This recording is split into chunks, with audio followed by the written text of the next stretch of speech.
Hi, folks. Welcome to Lassoing Leadership. I'm your host, Garth Nichols. And I'm Jason Rogers. Yeah, and I'm the vice principal at Haverhill College. It's in Toronto. I focus a lot of my energy on leadership, global experiences, and innovation in education. What about you, Jason? Garth, you got the coolest job on the planet. I want that job. I'm simply the head of school at Rundle. And for those listeners who are new to the show, this is a podcast where we dive into individual episodes of the hit TV series Ted Lasso to learn more about how to lead in a better, kinder, and more compelling way. We've created this podcast out of our love of learning, leadership, and Lasso. Yeah, and one of the things that we've learned over these last couple of seasons was that Jason and I use this time to reflect, like with each other, on what is important about leadership and to invite you and guests into this reflection with us. And so to do this, we talk about who our favorite characters are from the episode, leadership nuggets of gold, and we also take a stab at renaming each episode just for fun, and then leaving you with a leadership challenge based on our learnings. And we've had some absolutely incredible guests on the show before, and we've got more to come as we wrap up this season. Yep. But today it's you and I, Garth. We're exploring episode 10, International Break. Yeah, and it's a great one. But before we get into that, Jason, what have you been hearing from listeners? Yeah, sure thing. Last week I was out in Kelowna for a bike ride in support of mental health. And I came across a friend from university who I hadn't seen in 20 years. She came over, we had a great chat, and she said, I Nice. love that Lassoing podcast you're doing. I said, well, it's great. How are you using it? Why are you listening? And she said that her and her husband are both in pharmaceutical industry, and they're both transitioning into leadership roles in the work that they do. And she said that the principles that we talk about translate pretty well to her and her work in that industry. And it was awesome to connect with her again. So to Amber and Mike, a huge shout out. Thanks for listening. It was great to reconnect, and I look forward to continuing to love on this podcast with you guys. Yeah. Thanks, Amber. Thanks, Mike. That's great stuff. And Jason, bike ride to support mental health. You're just a good human. So Thanks, that's Garth. that's good feedback for you. Oh, I appreciate it. It was a really special event, and a shout out to Tom Budd who ran the Ride Don't Hide bike ride in memory of his two boys, Peyton and Dylan Budd. And we actually had 6 staff members come out, and we ran an alumni event as well, where we had over a dozen alumni join us. So it was a great weekend all around. And thanks for showing that out, Garth. Yeah, that's great. Enough about my weekend and all the things going on. Let's just jump right into it. Let's do the episode summary. Do you want to jump into it, Garth? What do you think? Yeah, sure. I got this one. This episode, International Break, it focuses on major developments and decisions within the team and with Ted navigating sort of high stakes situations. So the team, the Greyhounds, are on a 10-game win streak, which is great. And many of the Greyhounds are actually selected for a national side during this international break when they'll all play each other in different countries. However, Sam Obasanjo is not selected, as we learn, because of the mean-spirited, mean-hearted Edwin Okofu, who is central in this. They sort of drop him in as a foil to a lot of different characters. And sure. Sam, he asked Sam to come play for his team, and Sam said no. We also learn that Nate is no longer with West Ham, a surprise departure, and there's much speculation as to why. Also, Keely is upended by Jack, who has pulled funding for Keely's business, so now she's ostensibly out of a job. And we also learn that Rupert and Rebecca will be involved in a business proposition to create a super league created and dominated by Okofu himself, and who is described, like Leslie Higgins describes him, as an emotionally erratic billionaire. So there's lots of stuff in this episode. They're taking us through it as they wrap up season 3, and you nailed most of it. But I think we'd be remiss if we didn't recognize the fact that Roy is celebrated by his niece on National Uncle Day. And there's some really touching moments in this scene. It's a real highlight. And when Nate leaves his house, he heads home and speaks to the power of coming home. And I think that's a really important and powerful message as well. Yeah, and actually, you're reminding me of some other things I missed, which is there's a really special scene of Rebecca when she's looking in the mirror before this meeting. So good. As a vice principal of an all-girls school, and firmly believing that we need more women in leadership, watching that preparation, that great production where she looks in the mirror, she sees her childhood self, knowing that what she was walking into, it was just so powerful. And I think there might be a leadership lesson coming up with this, Jason. I don't know, but we'll see. I don't know. And on that point, in my office, there have been several women who have brought up that scene in particular, the empowerment that comes around it. So shout out to all them who are listening to this as well. But there's more. They just keep on coming in this one. Yeah. What about the scene with Keely and Barbara? Is so touching when she gives her a gift of the snow globe. Remembering little things is just a great skill that goes as a leader. And we haven't even mentioned Keely and May at the bar. I'm going to come to that later. But what an episode! Yeah. Okay, let's keep this pod rolling. Who's your favorite character in this one, Jason? It's easy. I'm not going to surprise anybody on this one. It is Roy, of course. As we get close to the end of this series, I am so enthralled by his growth, his life as an uncle and now friend to Jamie. I just can't get over it. And I think he comes to the realization that Jamie is actually a friend of his, which who couldn't have guessed in season one. Initially, he resists it, but you know what? He leans in. And I just find it so endearing that he keeps on leaning into these relationships. His niece gives him that tie-dye shirt, and he is concerned about how people are going to perceive him, but he goes on and wears it. He throws it on the ground and picks it back up and continues to wear it. He comes back to Keely and tells her about his feelings again. I could go on. He is so good, but less about Roy right now, more about you, Garth. What about you? Who's your favorite in this one? Well, Jason, I want to turn it back to you for a second because there's a very interesting scene that seems to me a bit of an outlier here, or maybe part of a bigger theme that I'm not picking up on. But there's a scene between Roy and his niece's teacher. What do you make of that scene? I think that comes down to Roy's moral compass. I think as a leader, you've got to have a strong moral compass. And there have been times where we've been tempted to believe that Roy will stray, but he stays straight. And I really, that is a curious moment. I agree, Garth. I loved it. And I think it just does speak to social emotional intelligence we've been talking about for about 44 episodes so far. And he keeps on, he keeps developing, man. They don't stop. And that is that's a high water moment for Roy Kent, I think. Yeah, well, for me, I'm going to jump off that emotional, intelligent piece. For me, in this episode, it's all about Rebecca.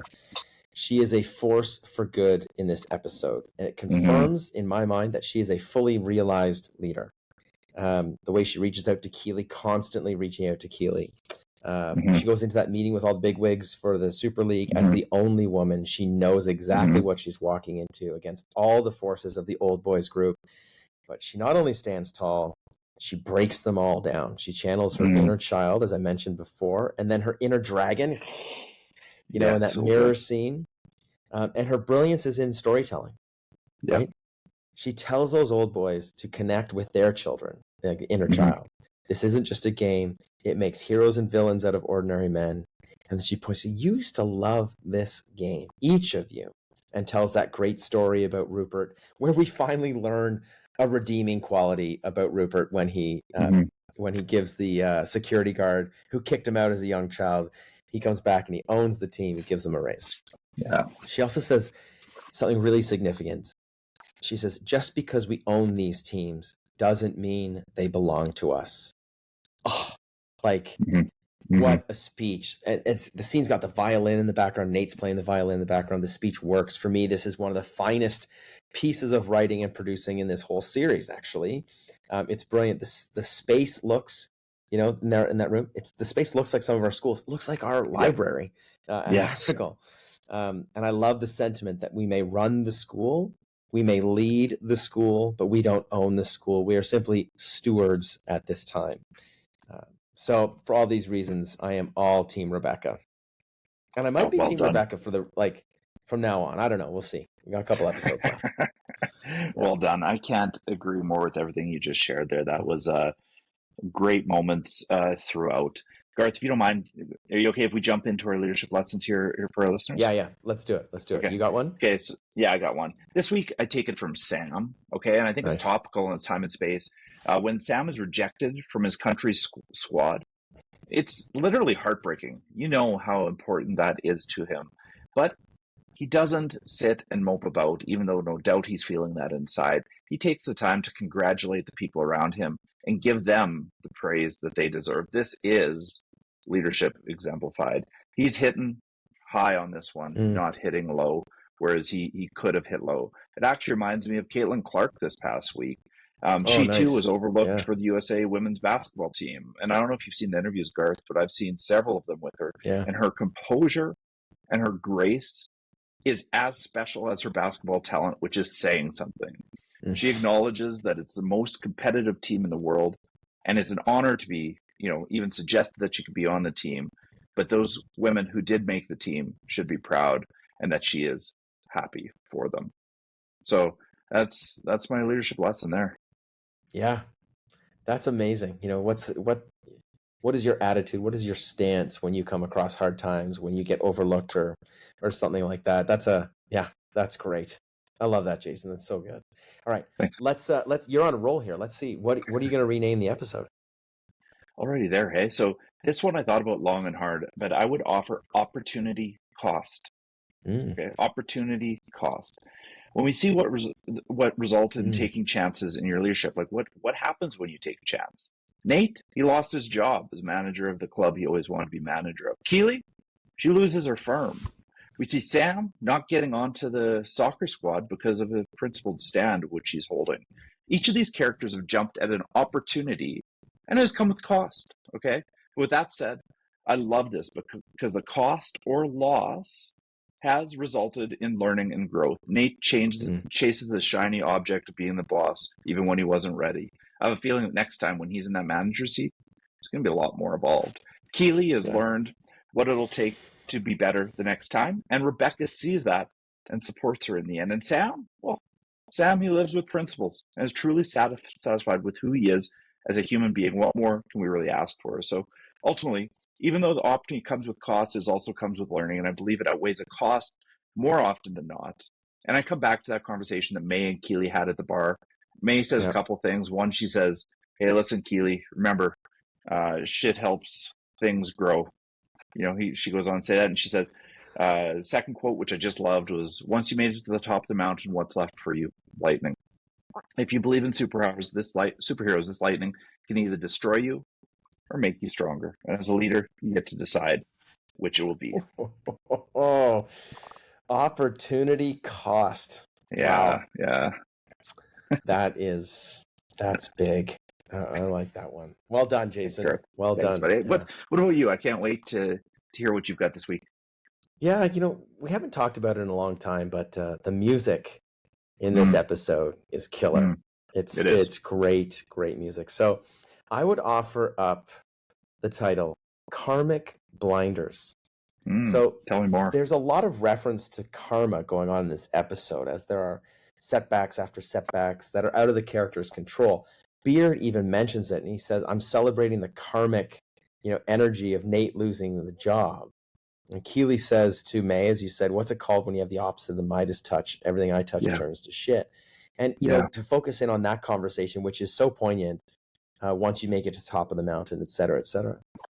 So, but I think these conversations around karma in this episode are supercharged with great perspectives that I love. Like, what is in your control and what is not in your control? What will you celebrate, and what will you sort of ignore or push off? Because as leaders, we can be blinded by what we feel is karma, like what we deserve and what we don't deserve. Yes. So I think that, karmic blinders is a really significant term for me. Like, we can't get into that thought of what we deserve and what we don't deserve. So yeah. And then, going back to the soundtrack, the song playing when Roy walks down the hall with his shirt from his nephew, this shirt that's full of color, it's actually the theme song to Peaky Blinders. And I don't know if you've seen the show Peaky Blinders, but yes, it is an incredible song. It's an incredible show. So I did want to pay homage to that moment as well, because I do love that moment with Roy. Gosh, I love that. What a callback. I didn't catch that, Garth. That is next level stuff. Impressive. Do you mind if I jump in? Again, I'm going first a lot today, but with the leadership challenge. It's about time, but yeah, you're on a roll. Let's do it. Let's do this. I just encourage people to sit back and think about when things went wrong. Not everything's perfect. We make mistakes. Things don't always go perfectly. But instead, of spending time in the sorrow and the loss, think about the opportunity cost. What did you learn in that moment? Nice. I like that. And I'll piggyback on that because in this episode, there's a couple of things going around. People are writing notes and letters. Yeah. So my leadership challenge would be to write a letter, make it a card, make it like a high five, whatever you want, but write someone that you work with for or under. Write them a letter of appreciation or a letter of thanks or a letter just to say hi. It is a powerful piece. Nate writes a card to Will, which I love.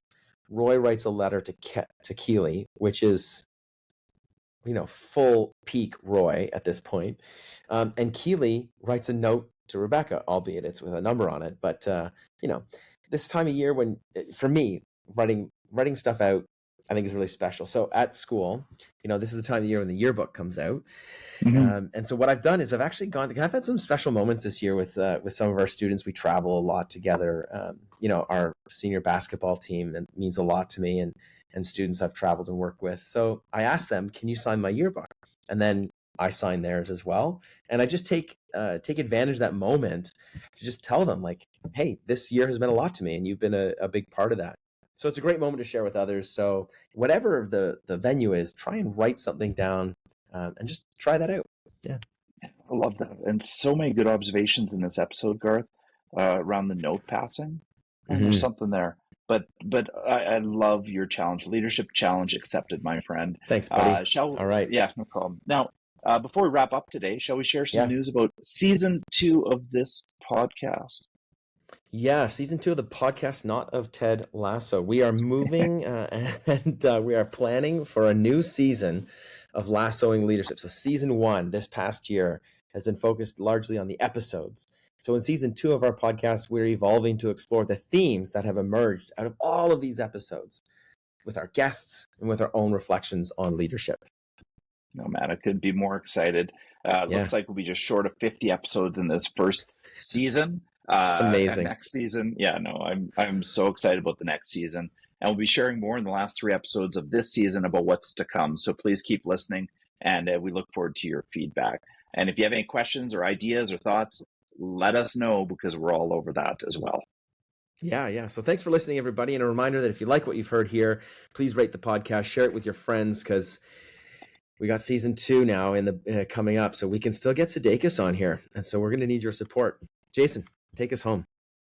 Absolutely, Garth. Until next time, keep leading the Lasso way. Thanks everybody.